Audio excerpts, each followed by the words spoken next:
So this is Digitales episode 5 already, with my partner in crime for Digitalent USA and the UK, Mr. Thomas Deaville. Thomas, Good morning. welcome to Digitales, my friend. Thank you for having me. How are you doing? Yeah, good. It's Friday morning, so it's always a good time in the week, isn't it? It is very, very exciting. Sun's shining, so awesome. So just for anyone watching or listening, so Tom and I have worked together on and off for the last kind of like and both Tom and myself work very Digitalent's clients in the US and also in the UK. But yeah, Tom, do you want to give the 4 people listening a little rundown on who you are and what your job is here?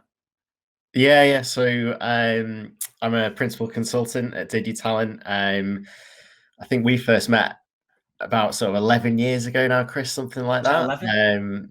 Time flies when you're having fun. I know, right? So 10 or 11 years ago, I just moved to Manchester, just started working in recruitment for Alan at the time, where both me, you, and Dylan worked. So good times. I know, yeah. Good times. The dream team, financial services side of key accounts there. So I was there for about 5 years, like almost all tech recruitment, mostly on the contract side, a bit of permanent as well. And then went traveling for a little bit. So I was traveling for about 9 months. Again, met with you guys over in Australia, moved back to the UK. Again, came back to Manchester. I'm originally from Blackpool for my sins, but Manchester's very much my spiritual home now, and went internal for a few years, which was a different perspective on the I know.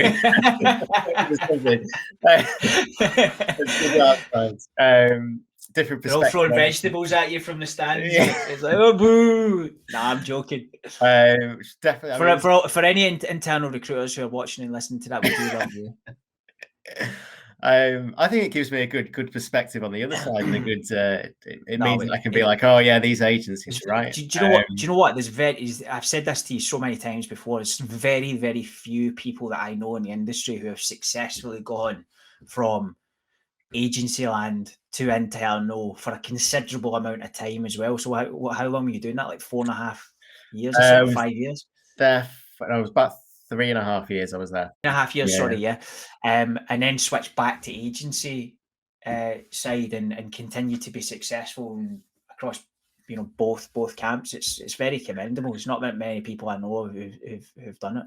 Yeah, it's a different job, the internal side, and it was really valuable, I think, and interesting to get that perspective and get that experience on that side, and for a long period of time, and in a small team on the internal side. There's basically 2 of us covering the EMEA region for Pearson that I work for. So it was a brilliant experience, to be honest. And then when that came to an end, came on board with yourself a year or so ago. Tempted you back over to the dark side. Sold me. I think it was a Wagamama's that sealed it. It was down at Salford Keys at the time, mate. I think that was it. It was the Katsu curry or something like that. I think I don't remember. So that was, again, it's getting on for 1.5 years ago that we probably went for that curry. So yeah, insane how time has flown in that respect. And yeah, just been enjoying building the UK and the US side with yourself over the last year or so. Good man. So, so with as normal with the format of Digitales, what we'll do is we'll sort of debrief, because we have these catch-up calls obviously very, very regularly, sometimes thrice daily, depending on what's going on. And the whole idea is just to share the real stories of like what actually happens behind the scenes and some of the problems that our clients have been facing recently, and how we approached it and how we helped them, and just so that if there are any other companies out there or hiring managers specifically who are facing these challenges, to share some value in how they might approach similar things, really. So we're going to debrief on one particular client of ours. So what have we got? What's the scenario? So I think it's a client we've been working with for just over a year. It was one of the first ones that I brought on board, and it was obviously, as we've spoken about, as has been spoken about previously on Digital's, video technology is very much at the heart of our business and of what we can offer both for clients and candidates. So it was a client that effectively was kind of brought into our way of thinking a little bit, or sort of at least convinced to hear us out a little bit based on a video that I sent across to them. The candidate was kind of brought on board in the same way. So talk us through that then. So how did you we'll paint the picture first. So you're mainly specializing in obviously tech recruitment, but you're 40, I suppose, going back a while is been mainly on the software side. So tell us about how that works in terms of like when you're going out and trying to talk to new businesses about that sort of thing. Yeah, so I mean, as you was kind of saying, I mean, very much across a full breadth of software development roles, everything from sort of front end, back end, full stack, mobile development, everything across the board really. And I suppose in this particular case, it was a company in London that I'd sort of been noticed had been looking for a lead React developer for some time. They weren't one that we would sort of work with before. I sent their CEO a kind of quick capture message, which was a sort of short video message that we can send out to clients, to candidates over LinkedIn. Basically just sort of explaining that probably only about 45 seconds to sort of a minute long, explaining that I'd noticed they'd been looking for this role for a while, just sort of seeing if we could have a chat about why it was taking so long, and if it was something that we could maybe provide any advice with or any assistance with. So their CEO came back to me, basically was just, full of praise about the video as much as anything else. Think it was your Blackpool accent that did that? Or? That it's the only thing that I can imagine it would have been.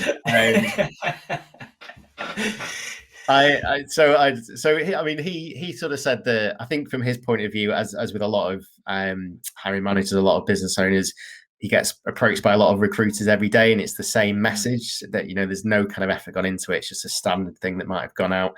Copy paste sort of message. Exactly, to numerous people, whereas this was one that was personalized specifically to him, the role that he's looking for and his business. So I think Did you use your whiteboard? Did you use your whiteboard for this? I used the whiteboard as well, with his name on it. So he kind of said that he usually just sort of ignores the requests from recruiters that come through, but the fact there was a video on it with his name kind of on a whiteboard. Should explain the whiteboard thing. Yeah. So basically, when we send these video messages, there's a thumbnail that gets auto-populated if you send it via LinkedIn or like sometimes via email.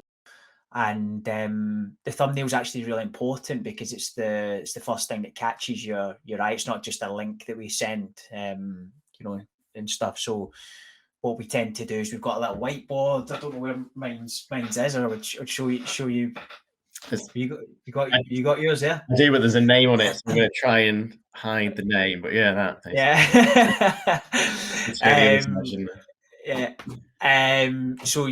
So yeah, we got a whiteboard and we write hi to whoever it is we're trying to talk to, so that comes up in the thumbnail, so that it catches their eye and they know that we're sending them something that's personalized to them, and we're not sending it to like 150 people and stuff like that.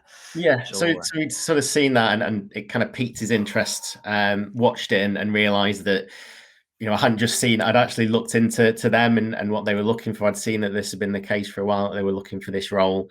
So he messaged back and basically just said that all of that in effect, and he was really kind of taken by the kind of just a very clean, simple, but sort of honest approach with a little bit more effort put into it. Yeah.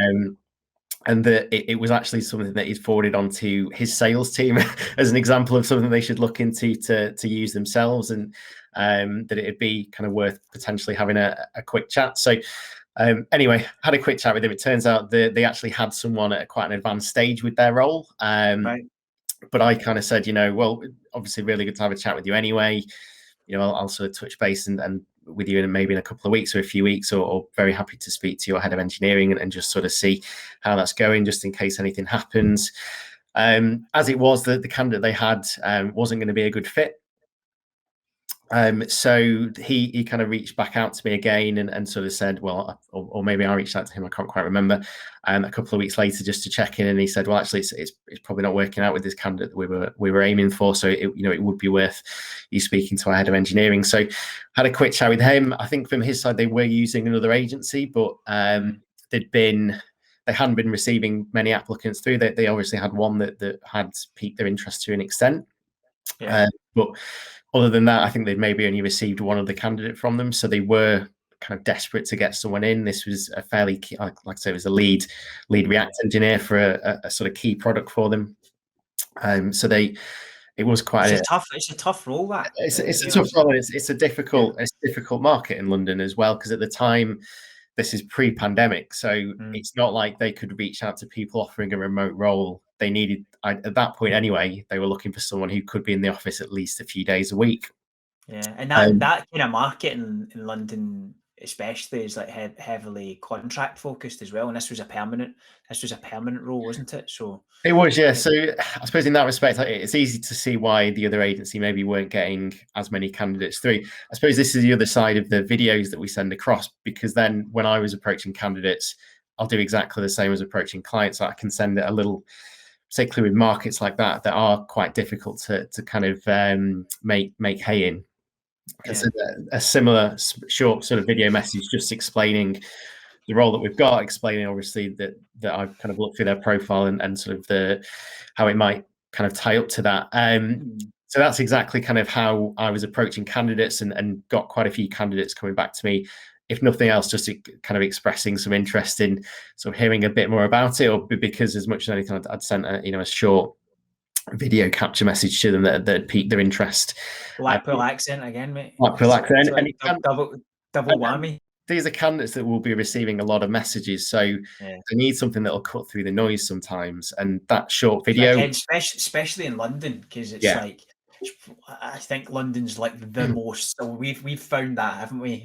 To our, I was going to say surprised, not really surprised, but just how saturated it is with recruiters, and candidates that you speak to, they've maybe been sent like 50 or 60 messages by recruiters a day sometimes, and you can tell why people just get sick of it, and they'll probably just go through and delete a load of messages that are just all the same. But when they see something that's like a little bit different, it kind of cuts through the noise. It's like you said, it's personalized, and they do, even for candidates that don't normally aren't necessarily looking, they really appreciate it. And we've had some great feedback from people saying, I really appreciate this approach, because obviously it's meant for me, it's relevant. We've taken time to actually look at the profile. We're not approaching a .NET developer about a front end position, or like something that's not going to be relevant for them. So I think people remember it as well, because like you said, it cuts through the noise. So the candidate that ended up being kind of moving forward and being offered the position was one that actually wasn't free to go forward, or wasn't sort of interested in going forward when I first sent him the message. But we had a kind of brief conversation over LinkedIn about the message. A few weeks later, it kind of comes to a point where actually he is now looking, and he remembers this message. So he kind of came back to me because of there might have been other people that had approached him at the time that he'd spoken to, but he kind of specifically spoke about the message. It was around the time actually that kind of lockdown was starting to happen. So then I suppose the other challenge was that the interview process needed to be kind of it needed to be changed, because from their side they would usually bring people in for a final stage interview to meet everyone, whereas that was probably going to be a bit more segmented. It sort of needed to be defined a bit more kind of on the hoof as we went through it. They changed their interview process as well, because previously they'd put their technical tests at the end, which I think we've spoken about quite a few times is probably not the ideal way of structuring an interview process. It's a bit of a risky maneuver, that, especially with a senior role, and especially with the fact that you are effectively headhunting most of the best candidates as passive candidates as well. Because if you think about how that would work in practical terms, you find someone initially that the CV looks great and his skills and experience are spot on, then they might talk to the company briefly at a first stage, or we do the first stage, and they really like them, and then it might be like a follow-up stage where they meet various other people. Everyone thinks this is looking amazing, the candidate's really on board, and all the rest of it, and then they give them the tech test right at the very end, and they fail on almost all of the technical skills that are required for the role. And for the hiring manager and for the company, in terms of their processes, that's a deal breaker. Now, there's obviously arguments as to, in this day and age, should that be the way forward? But the reality is, for many companies, especially when hiring remotely, it is their process and how they have to test candidates at some stage. But what our findings and our experience with these things are that if you're testing people right at the end of the process, it sort of means that you've spent a whole load of time in the front end of stuff, found someone that you really like as a person and as a culture fit and communication skills and all the rest of it, but they might just fall short in terms of their coding skills for whatever reason, or they don't complete the task, or whatever. So it can mean a lot of wasted time, unfortunately, in your hiring processes, if you leave it right to the very end, and not move it forward a little bit. Because if you think about that scenario, you'd end up back to square one, and you're sort of like back to the market and putting through everyone, and it's just sort of like fingers and toes crossed when it gets to the end of the process. So yeah, which is what had happened with the candidate they'd had before we actually got involved in the process as well. That exact thing had happened. So when I sort of first spoke to the head of engineering and we were kind of speaking about the interview process, I think they were very much in a kind of consultancy stage of, is this something that we've done wrong? Is this something that we can kind of improve upon? And sort of gave our advice about that, my advice about that at that time.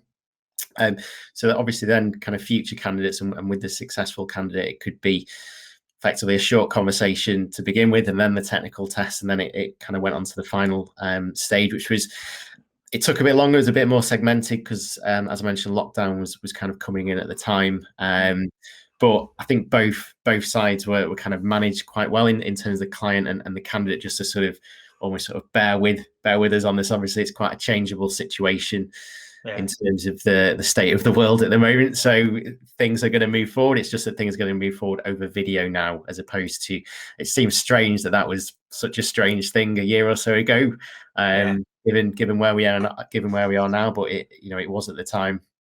So it just needed, I suppose, a little bit more management in that respect. But ultimately, candidate offered the role, accepted, moved forward, and sort of joined up again, sort of joining it and being introduced, being onboarded, remotely, which again, sort of fairly sort of new thing at that point in time. All going well as well. Yeah, good stuff. Is he's still at the company? Yeah. So I mean, like I said, it was a fairly key time for that product, and it's been. I sort of get flashes on LinkedIn of sort of how their offering has changed, I suppose, over the year, and how they've kind of evolved that over the year. I've sort of spoken to the head of engineering a little bit about how that's gone as well a couple of times recently. So yeah, it's been great to see. Good man. Well, yeah, I mean, it's an important point with regards to like the process. Even like a little change in the way that you approach your interview process can have just like a massive effect on the volume of candidates that I think you have coming through. and also the I suppose the number of quality candidates that are able to then move forward. So instead of, if you do it, the inverse of that is you sort of like start with like a kind of classic funnel where you're sort of like a volume of candidates at the top, and then you're whittling it down, and then you have the technical test right at the end. But it's a really small space to get through, and I think just changing things up for companies. And I think that's what we when we're allowed, when our clients are open to us being that sort of consultative, you've said it before, trusted advisor, where we're able to help them to sort of move the process around to suit everyone. It saves them time in terms of their own involvement. It saves them time in terms of the length of the recruitment process, because if you compare that to what you were involved in, to the process that we've discussed previously, you could effectively spend 2, 3, 4 weeks going through that interview process, end up with a candidate that you really love, and then they fail the tech test, and then you go back, and then you're doing another 4-week process. So every time you're getting someone through, which is, let's be honest, it's not in 3s and 4s or 5s, it's often in 1s and 2s, because you're headhunting candidates as well. It means that instead of it taking between 2 and 4 weeks end to end, it's taken 3 months, and that can be market conditions, it can be a bit of bad luck, obviously, but it can also just be like looking at your process and reevaluating it and making it more streamlined for everyone involved.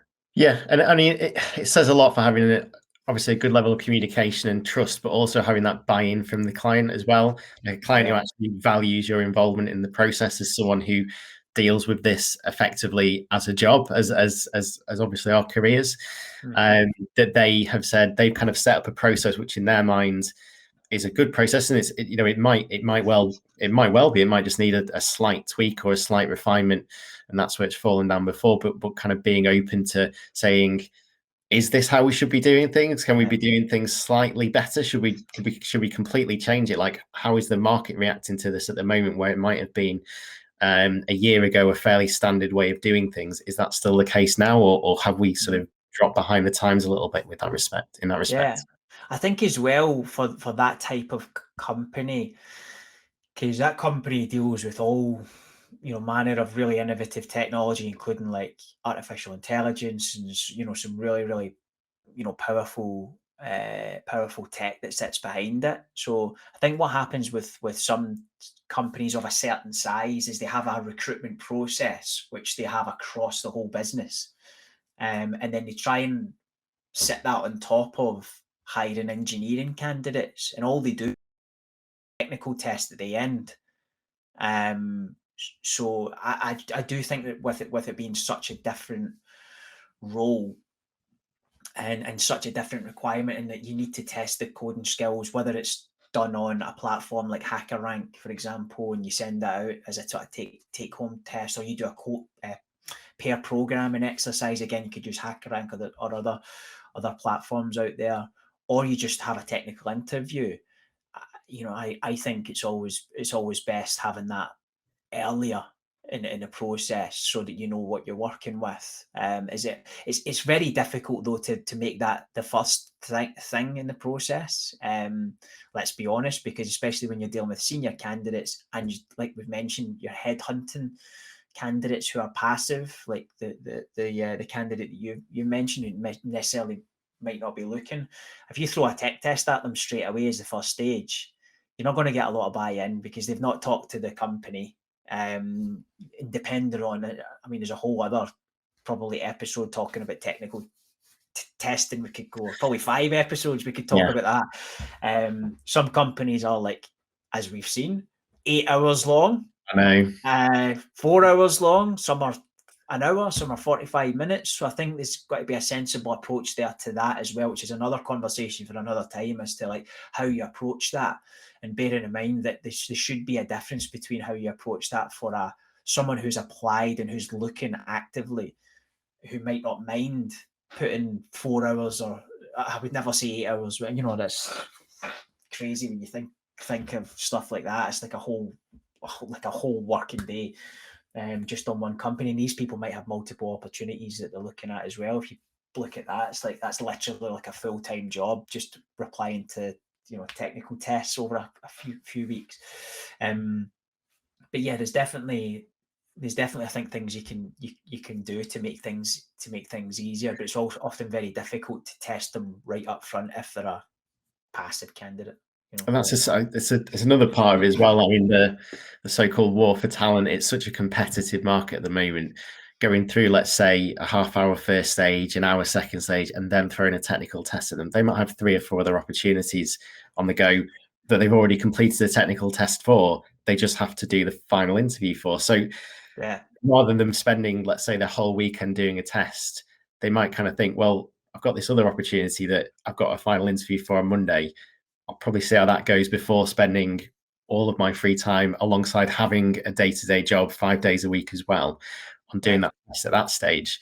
If you throw at them at the second, like a earlier stage, like the second stage or something, like earlier in the process, it just means that obviously by that last stage where there's kind of more commitment both from the candidate, there's more commitment from the client as well, the sort of hiring manager as well at that point, that there's obviously more of a chance that things are going to progress further forward at that point if they are a good fit. Yes, kind of like greasing the wheels to make it easy. You've got to. I think a lot of companies they don't think that way. They don't realise that actually they're competing with this person, this candidate, or these candidates, plural. You know, might be 3 or 4 if they're lucky. You know, that they're considering for engineering positions at a senior level, for example.